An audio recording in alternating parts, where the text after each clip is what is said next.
Here we are, guest number 11, Steve Bonthrone, PT or personal trainer in Perth. Yep. Happy with that? Yep. Steve, I've seen you kicking about for, it's a couple of decades, I think. All right.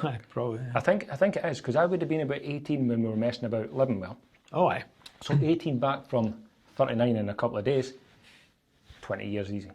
So were you in about living well about then? I was, yes. Right. In fact, I would just be finishing and starting my own business. It'll be 20 years in January since I started. Really? Yes. Tell you what, that's good numbers. Aye, right, okay. That'll be why I noticed you back then. So you're Perth born and bred? Yes. Right. So whereabouts in Perth did you grow up? Garricky. It's a nice area. Yeah, it's a lovely area. It is a lovely area. Nice houses up there too. Traditional, proper houses. Yeah, yes. They are. Yes. Yeah. From a building point of view or perspective, it's that's the right house to have up that way. Stone. Yes. Yes. Oh, aye. So you were so if you were up there, what about the primary school? Where were you at? Canoe. Canoe, aye. Again, lovely school. Now, actually behind Canoe, it's almost like it's been cut out of rock, isn't it? Yes. And when I was there, you could climb on the rocks. Is that right? Oh, yeah. That'll be why you're tough. Yeah. Well, I wouldn't say that, but that's why I want to play. Yeah. Aye. Was it? Yeah. Yeah. Right, because it is like it's been cut out of rock face. Yeah. So was that? Were you at nursery there? Was it nursery right through? Nursery would be at the church across the road. That's right. Yeah. Church. Right. Very good. So you were there. You were there from primary 1 to primary 7, then shifted straight on to secondary. Yep. Aye, which again was obviously in Perth. Yeah. High school. High school. Yep. Now, so you went from first year. Did you stay on? No. Fourth year now. Yeah. Yeah. Yeah. All right. In okay. the fourth year. Yeah. Right. Okay. So I mean, essentially, you're leaving at 16. What do you do at 16? Back then, you could get go into the youth training scheme, which is like a early apprenticeship kind of thing. Okay. And one of the options was to go into retail. So I went into Presto's supermarket in Canole Street. Very I was good. in Canole Street back in the day. And yeah, worked there for the 2 years. Now that's funny you mention that, because we had Ian at Albon a few weeks ago. He went to something like that, and he had an option that was either go to Marks and Spencer's or go to, I think he said it was Tay Trailers Oh, aye. at the time. Now, he went to Tay Trailers. He didn't take on the M&S thing, but I mean essentially he moved on from Tay Trailers, and now he's got Albatone, which is an independent tone specialist in Perth. I think he was at the same scheme. Aye. Yeah, because a lot of people would do that. They either got actual jobs or they went to do the YTS. Most people would do that. That's what you said. Yeah. Very good. You can't be far off the same age. He had grown up in Scone. So you're at the YTS and you're in it, Presto's. So how do you move on for Presto's? How does that come about? Reached the end of, I think, got as far as I could, and I thought there was a job came up and it was a trainee signalman, something different. Thought, Right. Sounds good. Right. Went for that. At the railway. Yep. Right. Okay. That's a wee bit far from what you do now. So I mean, did you enjoy it at the time?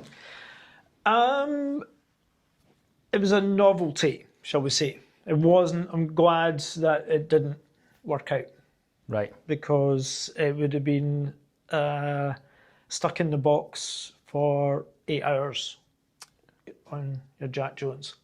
It's Is that what it's like? Yep, pretty much. Fine nowadays when you've got your phone and all the rest of it, but back then it would have been what, a newspaper or a magazine? Aye, yeah, Would it? Aye. yeah. So yeah, everything was advertised in the PA. Aye. So the PA was important then. I'm not saying it's not important now, but certainly Aye, things have, yeah, things yeah. have It was moved on one a of the bit. main papers. The Friday PA was the one that everybody bought. So you're essentially clean out of school, into the YTS, did your bit of Prestos, onto the railway. How old were you then? 18, 19, 20? Well, when I went to the rail, yeah, would be. Was it? Aye. Aye, Right. Yeah. So you're sitting, the signalman, knowing fine well it's no for you. What are you thinking at the time? I need to get out, or I need an angle?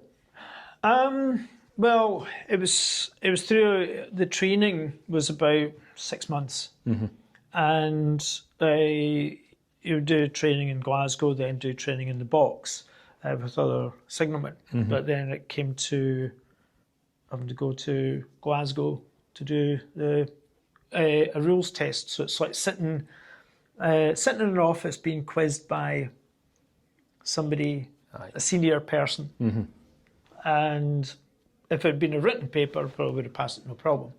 Ah, so these questions were kind of on the spots. Oh yeah, you Right. can. Oh, before Like this the right now, but just hit with questions. So when I did a mock test in Perth, No bother. I sailed through it. Sitting with your own thoughts. Yeah, sailed through it, no problem. Then went to the interview, and it was somebody across the other side of the table, and asking questions that had absolutely no relevance to the job I was going to be doing. I was applying to. Ah, It's right. like, oh, don't know. Then I suppose you can't answer them if you don't know the answer to the question. it's I knew what I knew what I needed to do to get the job, but I think nerves got in the way. Easy done though. Yeah, I'd say so. Yeah. I mean, that probably wouldn't be the case if you were sitting across from someone you knew and it was a casual conversation. You had 2 seconds to think when you weren't under pressure. Yes. And like you say, you did the mock test beforehand, no bother. Oh yeah. It was almost like a waste of time because I knew I could rattle answers like that, but it just kind of froze when I sat in the office. Right. So coming back, did you know that you didn't have a job? Yeah, that was me on the dole. Aye. And I was maybe on the dole, well, not for long, maybe about a month or two, and I happened to bump into the guy who worked in a pizza takeaway at Marcello's, who told me that there was a job going at the Italian corner as a waiter. Right. So I went and applied for it and got it. That's handy. Yes, Aye. it was quite handy. It was a regular at the takeaway, so I knew the owner, so Excellent. and I got the job. Now, have I done waiting? I don't think I've done waiting. I mean, I've worked in the kitchen, I've messed about, but I don't think I've waiting. How did you get on with that? Not great. Right. I'd say I'd probably be better suited to the kitchen. Is that where you ended More up? creative. Aye. I just couldn't carry multiple plates. Right. On Okay. arms. Bit of pressure though. Oh yeah. Aye. There's nothing wrong with a bit of pressure, but I just Bit of pressure in the wrong couldn't get environment. it. Aye. Yeah. So that wasn't for you. What did you get, months at it? Oh, as a waiter, it would be probably about a month. Was it? Aye. It wasn't at all. Right, Then it'd be put into the kitchen. Right. But long enough to know it wasn't for you. Oh yeah. Right. Yeah. So you stayed at the same job, but you just got the job in the kitchen instead? Yeah, moved into the kitchen, then moved round to the takeaway. Because at the time, Marcello had the Italian corner and the takeaway. So see when you went round the corner, that's front of house again, isn't it? Yep. Were you actually making pizzas? Yes. Were you any good? Yeah. Still make them Do you? every Saturday. Right. Made pizzas. It was throughout the 90s, and I made pizzas every Saturday for the last 15 years. Very good. Right, so you're Fresh going to be- pizza. I make the dough. Oh, you do? Never buy Yeah. bases. But then It's again, easy to make. if you're making it, you'll make a batch. Yes. You'll not just make it like 2 pizzas. No, you get 2 pizzas and a loaf of bread out of it. Oh, you do, aye. So you're an avid cook? I mean, do you like that sort of Yeah, thing? I cook all the time. Do you? Yeah. Right. Yeah. I cook everything from scratch. I'm no a cook. I've just No? no desire. Don't get me wrong, my Again, wife it's enjoys it, but It's the creative side. I like taking a recipe, then making that, then go and play about with it. right, okay. It's great. Did that kind of derive from messing about with the pizzas in the 90s, or was there always a liking towards food? I mean, you don't look like you like food. I don't like trying food. I hate it. No, I think it's probably just. I think I'm more a creative person, and because I'm always looking at things of, okay, how can I do that better? So I kind of improve. So you see, you could make pizzas the same thing because it's somebody else's pizza. But if I was making my own pizza, I would do something different every time. Oh, you would, aye? Oh yeah. Right, okay. So try different toppings and see what works and what doesn't. You find what works very well by finding out the ones that doesn't. Yes, but you eat them all. Oh aye. Oh aye. Oh yes. Yes. Yes. What would be your go-to pizza? Well, so you make it's like a veggie stew on a Friday, then what we have left over, we use that as a pizza topping. Now that's the attitude of a cook. Nothing gets wasted. Nothing is wasted. Very good. Now we've had 1, 2, 3. You'll be the fourth person, food orientated almost, and they all say the same thing: waste not.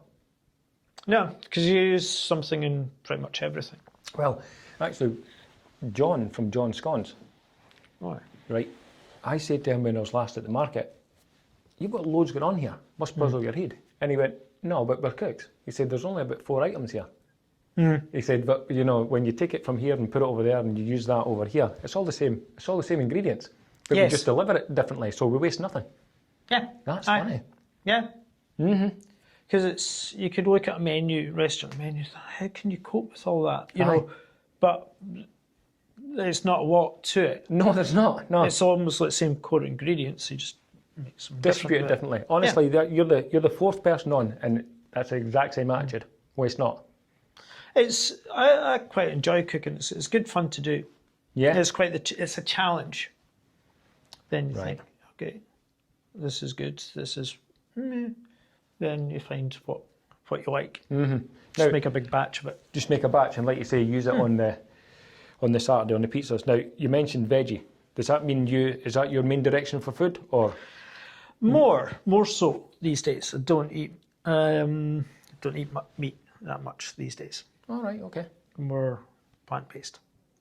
So it's quite nice actually. Yeah. Cool. So you're in there. You're doing the pizzas now. How do you go from pizzas on the road that you're on just now? How does that come about? Well, nothing's been a straightforward pathological path. It was in the autumn of when I was about 26, 97, that my back went into spasm and didn't know what to do. And my mum had history back pain. Right. And the doctor signed me off for 4 weeks and prescribed strong painkillers. And painkillers were cracking, but as soon as they wore off, the back went into spasm again. So and I thought, right, there had to be a better solution out there than painkillers. Yep. And while I was off, I just happened to read an article in the magazine about entries open for the ballot for the London Marathon. And it was something I'd watched on TV and thought all the time. I thought, I'd love to do that, but that's for fitter people than me. Right. But I thought, that looks like the perfect target. Something that would get me out of my comfort zone. Yeah, I mean, why start at the bottom when you can start at the top? Well, yes. Well, this is it. And so, yeah, just went round, filling an entry form, it's a page out of a magazine, fold it up, stick a check inside, stick it in the post, and got in first time. And back then, they used to tell you in December, first week in December, so you literally had about a couple of weeks to get your head round it, and you think, okay, then the training started. Right. Now, up to now, you've not mentioned fitness at all. So were you that way orientated anyway? I like playing sport. I like playing football with my friends and stuff around Ganachie, and I was always active, not particularly any good at sport. I did wee bits and pieces, but nothing special. No, really, nothing to any great standards.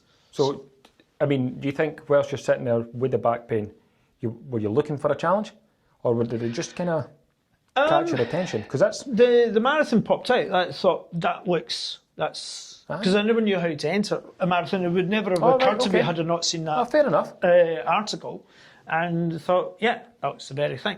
Okay, so just go for it and see what happens. Then crossing the finish line, it never occurred to me once that I couldn't do it. Right. So I did follow the training plan. There was a couple of other guys from Perth were down as well, did it with. And across the line, I thought, well, I thought this is amazing. I thought if I Really? could, yeah. Like a natural high. Yes, Aye. yes, Right. absolutely, yeah. Because I thought, well, felt like a sense of accomplishment. Suppose it is. And I thought, well, if I can do this, anybody can. Then thought, entered again, did it again a year later. Then made up my mind. I thought, okay, I'll quit my job, make pizzas, and set up at the start of 2000 on a fitness course, PT course. Oh, it was, yeah.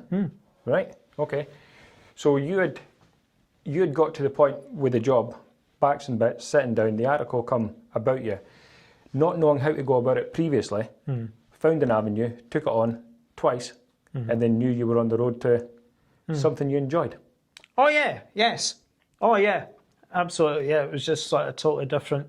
Found the thing that I couldn't stop running. Got you basically. going. Yeah, absolutely. So it's the kind of thing you want more of. You know, this was like, this is the thing. Excellent. So you decide to take a training course, which is, I would gather, not the same as training courses nowadays?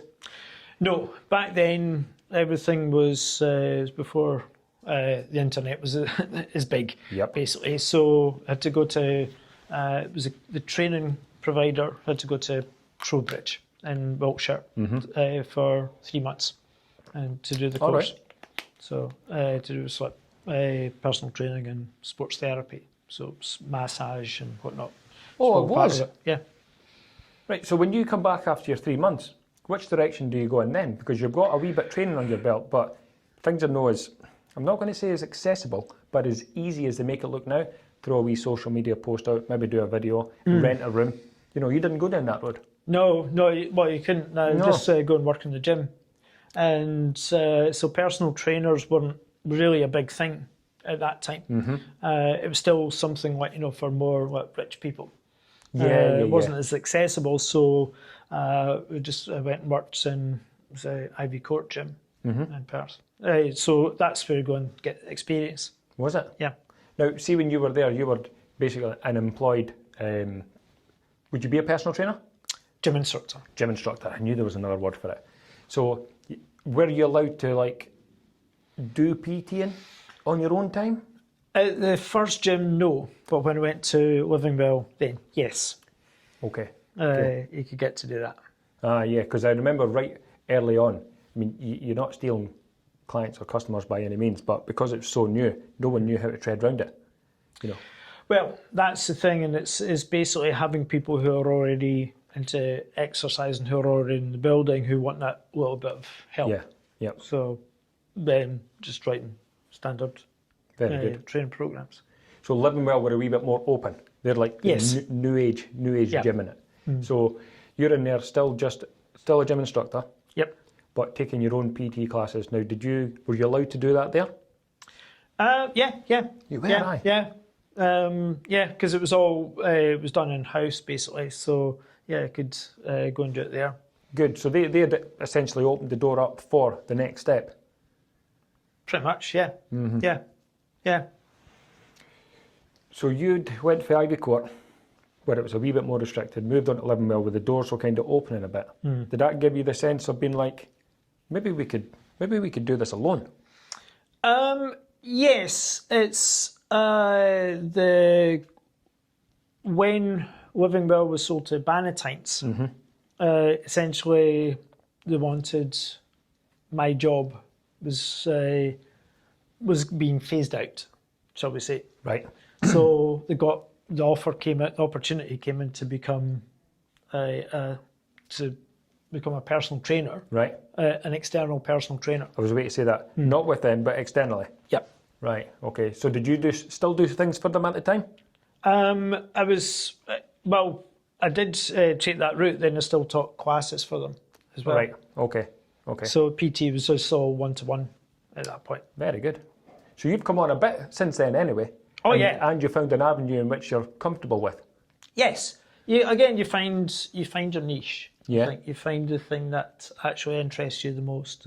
And for me, it's just been watching, studying people for the last 20 odd years. Yeah. Basically, of how everything's changed as more people are moving less than they used to do. Nobody's doing manual. Not many people are doing manual jobs now, so people are moving less and they're stiffened up. So the starting point is getting them moving better. Aye. Build strength that way. Right at the very beginning. Yeah. Yeah. Start them from where they're at, then you make progress much quicker. So when did you leave Livingwell? When did you leave Bannintyn?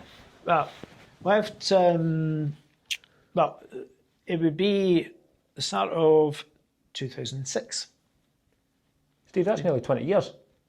Indeed, yes. I have to buy myself a carriage clock. Aye. Nearly 20 years. So essentially when you come out of there, where you are today, you've been on this journey for 19, 20 years. Yep. That's quite a wee achievement. It is.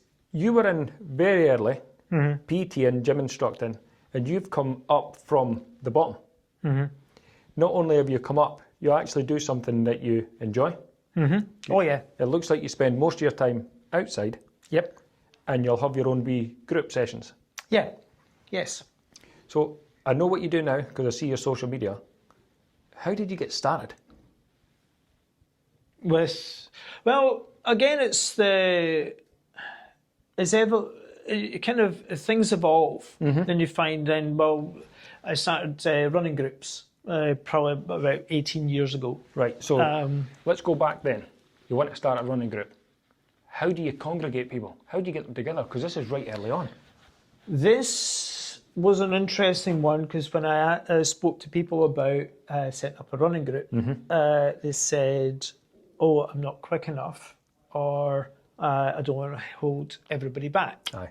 So even though there was no requirements. Yeah.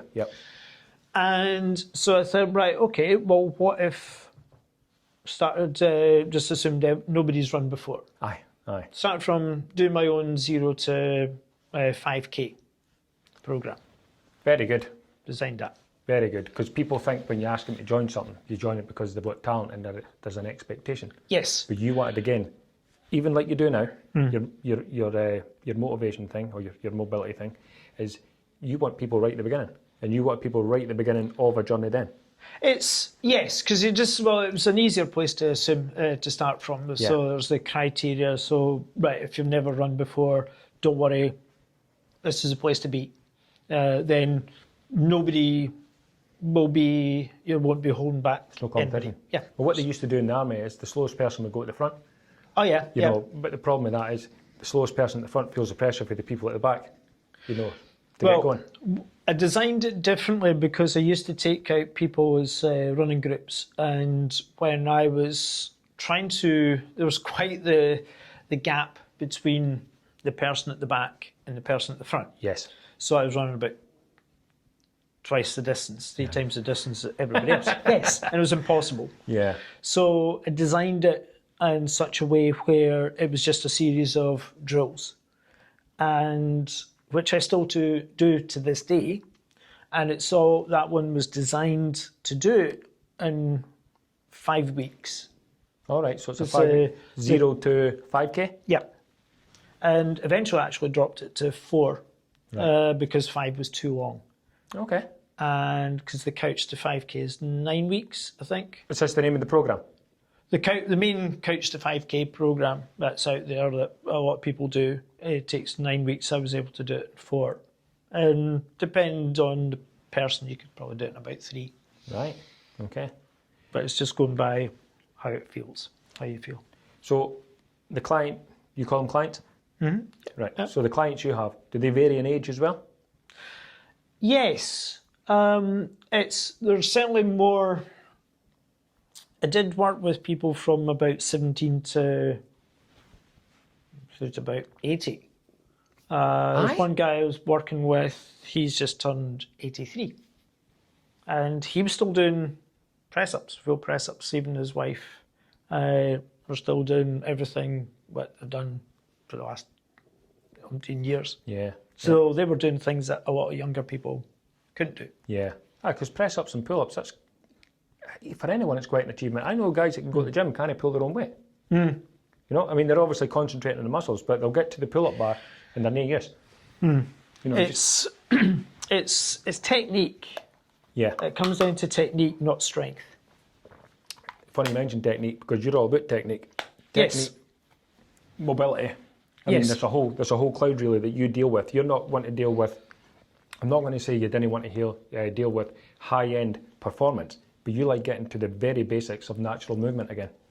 Yes, because what I discovered is, so as everyone's working behind a computer these days, is more sedentary, they're not moving as much, so the body stiffens up. So you lose, well, I've heard the term use it or lose it. Yeah. Basically, and it's more about the capacity to move. So a lot of people have got back pain, a lot have got stiffness and stuff. So I've seen over periods where a program I would have written, so say somebody like maybe yourself, somebody like a program I would have written 5 years ago might be too advanced now. So you have to find the starting point for the person from where they're at. Yep. So it's not necessarily the very basics, but you think, right, okay, so where are we? Right, let's get you moving. Let's get you moving more every day. Then work on mobility, movement, just general movement, balance, stability, agility, and that builds strength.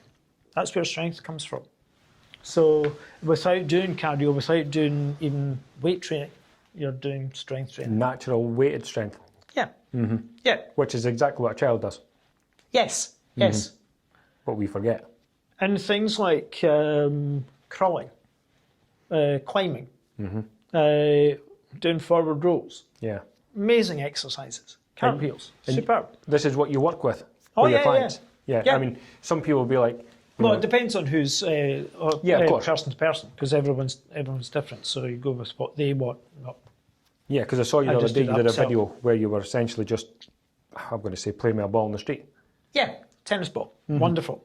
Which is, you know, you wouldn't think, oh, I'll go to Steve, he's going to show me how to get a tennis ball and throw it about. But No, it's because it's an essential thing for coordination. that's what I was getting at, yeah. Yeah. Eyes, hands, feet, the whole lot. Because how Yeah. easy is it for as time goes on for people to trip up over their own feet? Oh, everybody's doing it. Aye. Yeah, Or walking upstairs like you got at me beforehand.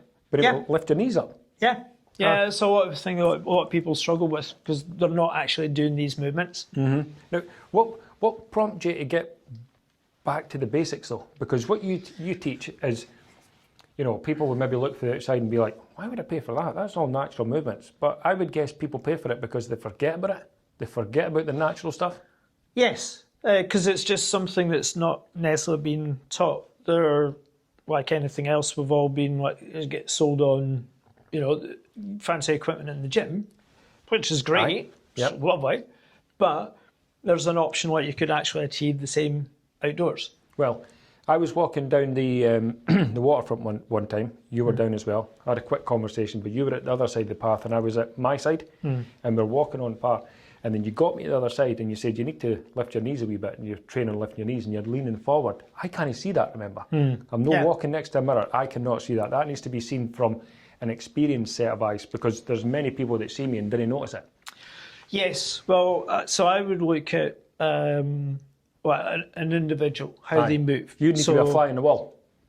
Kind of. Well, so when I work with people, I would get them moving through just different things. Watch them walking, watch them move, how you do a squat, how you do a press up, and to see how you do it, to see what's moving, what's not moving, what joints are working. Not the muscles, it's more about the joint movements. Is it? Then you think, right, okay, we'll train that. Then retest, then... So you should find it a lot easier. Very good. Then build from there. Because when we did speak about it, you're like, you need to lift your knees. And I was like, oh, what sort of strength do you use of that? Should I consider doing squats? And you were like, what? No. Squats are good, but I think that's something that most people are actually already skilled at. Sitting down. And yes, yes. So the thing actually is doing step-ups. Yeah. So I like, say, using either what it was just at a wall just along from me, near where I stay. I was just doing step-ups there. But you go and then see how high you can get, so you work your legs harder. So the idea behind what you do, it's not intensive. It is. Oh, it is. Oh, yeah. Right, okay. It's not easy. All right, I was about to join there as well. Then you heard it was work. I'm not going down that road. Oh, it's fun. It is. It's getting that feeling where it doesn't feel like exercise. It feels like playing. How playing did when we were kids. Nothing's regimented. That's get funny. back, so that it's the kind of thing that you get a buzz from doing. You think that it's a challenge. It has to be a challenge, But playful. but you think actually, use the analogy of how we learnt to ride the bikes. You go and you fail, you fall off. Yeah, you ultimately, and you repeat, and then you get it until you learn to do it. And then you say you'll never forget it after that. Anyway. Yes, then then I do exactly the same. So things sort of embrace that your balance is rubbish. Stand on one foot while you're brushing your teeth or something like that, and or while you're making a cup of tea. See. And so then it's just your balance is going to be rubbish. Everybody's is. Then that's the stepping stone. So it's just adding these little things into your daily routine. Now that sounds mediocre and silly. Stand on one foot whilst brushing your teeth, right? But I'm tipping to the side, and I don't think about it. You need someone in your line of work to be like, hold on a second, why don't you just try this? So you're helping them adapt to a lifestyle as well. Yes. Well, ultimately it's about injury prevention. Not to sprain your ankle. Yeah. And to get to the stage where you could roll your ankle and not have any pain. Do that all the time. So there's a method behind the madness. Oh yes. Yes. It's eliminating some of these chronic little injuries that most people get. If you're thinking about your success rate, so to speak, how do you calculate your success rate? I mean, do you have people come in over a certain period of time and then you're like, you're good, catch you later? Or do you keep them rolling on, but just limit their 4 days a month to maybe like 2 days a month or something? I don't know how it works. Well, with one-to-one clients, with the running groups, it's kind of rolling. I've just started a new kind of beginners group that would ultimately feed into my The one other you're group. doing. Excellent. Yeah.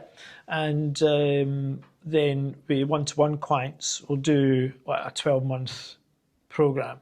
Then 12 months, 12-week program. All right, I'm definitely no joining. That's too much commitment for me. I'll send you the invoice.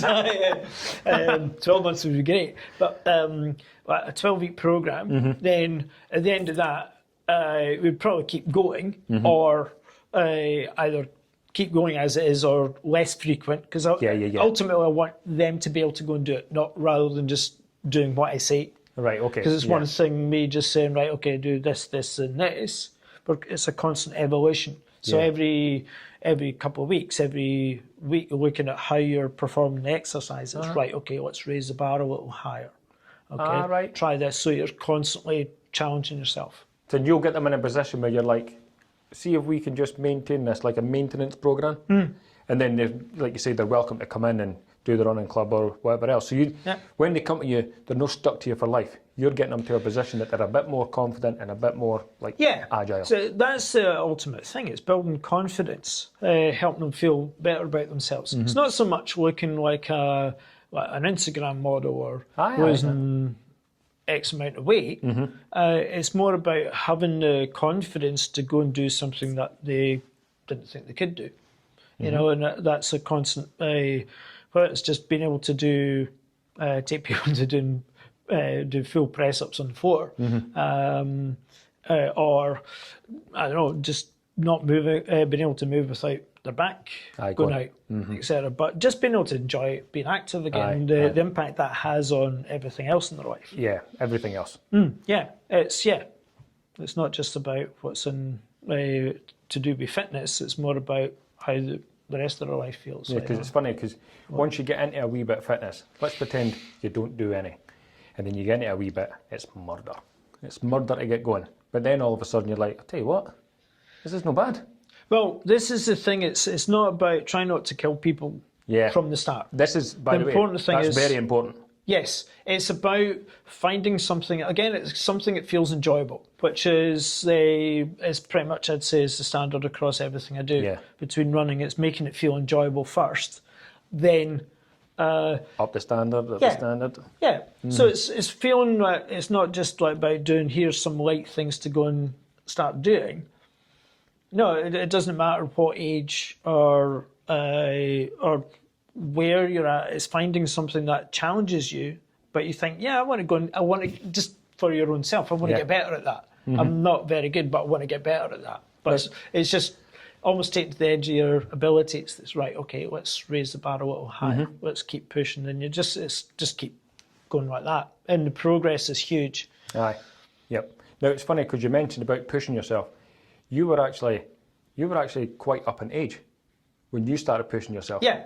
Yeah. You know, to switch careers and take another path. You know, unlike you can leave school now at 16, you can hit the college and be a PT. You can get right into fitness, no bother at all. But you'd lived before that. Yeah. Well, I was it was ultimately 29 when I got into fitness. Aye. When I changed career. Yeah, I mean, I think I was like maybe about 6 children deep by 29. You know what I mean? You know what I mean? That was the change in nothing but nappies. Aye. Yeah. So yeah. No, it was. I really enjoyed working in the pizza place, and it kind of got to the point where I thought, well, I'm either going to have to go and open my own place or go do something else. But I didn't really want to open my own place because I didn't want to, because it was more again weekends and the level of commitment. Actually, I would have liked to work in a restaurant where the pizza guy was out the front, etc. But would you have? Yeah, that would have been a nice thing. But I never really. But no, that was then. But then I found this, and that was probably a better thing. Well, it's for you anyway. Back pain was ultimately the thing that changed everything. Now, do you think the back pain come from cutting and messing about with the pizzas? No, my mum had a back problem. All right, and so I think my grandfather, like her dad, had a weakness. So I think I got basically her back. But I went. So even after getting into fitness. I was going to ask you this. I was doing massage, I was doing stretching, I was doing strength training, all the things that they say you should do. Yeah. But still got spasms. Still got that every 3 months. I was going to ask you, do you still get it? No. Ever since I got into movement, studying movement and mobility, right? Solved my own problem. Not had a spasm in at least 10 years. Okay, this is a good point. So you're working, you need to come off work, you're on the medication, you're sitting there looking for an angle. That angle and the road you've been on, without knowing it, solved your problem. Yeah. One door after another. Yeah. So the fitness itself didn't helped a little bit, but didn't solve the problem. Yep. Learning more about how the body actually moves and about mobility and stuff, that made a massive difference. Very good. Because I solved my own problem and I've helped a number of others solve their problems too. Good. Now, so people are getting away from restrictions or people working with conditions. So I worked with somebody with cerebral palsy who still went on to run 10Ks, still run 10K and a few 5Ks. With the help of you? Yeah. So you can do that despite having that. So just really find the way to do it. So I'll go back, so you're in Presto's, you get into the pizzas, you need to come away from the pizzas, you get into the fitness. That helped yourself, but essentially you're not just helping yourself, you're actually helping people live a better life. Yes, that's what it's all about. It's not necessarily about what they look like, etc. It's more about creating a better life for themselves. Can't you ever feel like you're working, Steve? That's quite an achievement. No, it's all good fun, and everybody's different, you know. And quite often, actually, now it used to be you train for a big goal. That's right. So I was thinking, I want to do. What are you training for, mate? Yes. And a few years ago, I was working with a lad who was just about to turn 60, and he was wanting to do this long, his bike ride. It was I can't remember what the ride was. It was like one of these charity things, you know. But the problem he had was he had a knee issue, and it would flare up after about 10 minutes on the bike. Yeah, on the stationary bike. Well, once I got him moving better and got him moving without pain, he actually changed the goal and wanted to get into climbing Monroes. So things change because you think, well, actually, I feel so much better. I want to go do something different. I want to go something even greater than what I wanted at the start. And that's the beauty of it, because everything is an evolution. It's not like I want to look like Arnold Schwarzenegger or whoever, or even I want to run a marathon. It's like, no, that's the stepping stone. Where do we go? It's the person you become. Yeah. It's not the thing you're doing. It's the person you become as a result of that, and where all that.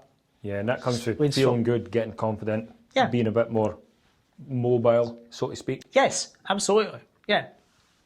Quite a job you've got. It's great fun. Yeah, love it. Because I never see you down. You're never like, all right, Steve, you're all like, all right, mate. Not the day, mate, not the day. A bag of chips. You just always seem a bit, I'll tell you what you always seem. You always seem upbeat. It's because I really enjoy what I do, and it's always, you find there's always something with each person. So my whole thing is about, I want each person I work with to finish feeling better than they did, either accomplish something that they couldn't do when they started, or feeling better when they came in the door. You're getting many highs every day of folk that you're working with, seeing them improve. Yeah. No wonder you're well.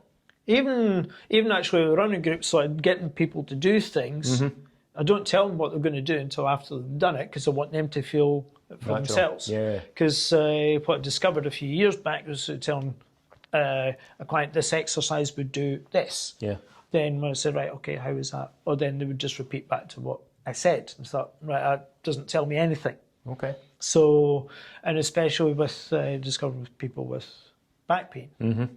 Or any kind of joint pain, I'll say, right, okay, show me, how something you would do where you would expect to feel some discomfort, right? Okay, right, let's go and try this exercise. So it's just to change the way they think about it. So all it is feels like an exercise to them. Do that for a few minutes, right? Okay, it's a really specific exercise, right? Go and try that again. How does that feel? Oh, that feels great. Doesn't feel sore at all. That's a really good point, because what you'll do is, see if they say, I can just never tie my lace. You're like, oh, we'll try this exercise. And they've actually went further than you would tie your lace. And then you're like, let's go back to tying your lace. So what you often find is people expect the pain as well. So you're like, oh, I just can't do it. But you've had them, you've taken them out of that situation, put them here, relatively similar. And you're like, yeah, we can work with this. Yeah. Because then as soon as right, okay, now what do we do? What's next? What's next, exactly. So that you're no finished. No, that's the starting point. Because when you think, because what I discovered is when people have got are in chronic pain, you can't think beyond where the current state. You've got a restriction somewhere. Yes. So you think, right, okay, how do we overcome that? Right, okay, let's try this. Yeah. And it can be just the same as helping people with their running. Yep. Just get them thinking about something. I know. Else. It's funny, isn't it? Change the way they're thinking about it. Yeah, the way they look at it. Yeah. Then everything changes. So you're dealing with the body and the mind with these clients. Yeah. In a positive way, that is. Oh, without a doubt. Yeah. Yeah, because it's all about tapping into feelings as much as moving the boundaries, moving the barriers. Yeah. Yeah. That's a good job. Oh, it's a great job. Aye. Yeah, and I can see that because you're always smiling. Yeah.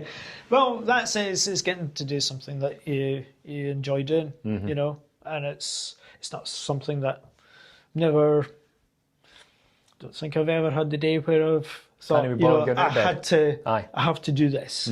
I have to do this. I've never had that. Very good. Very good. So now, where does Steve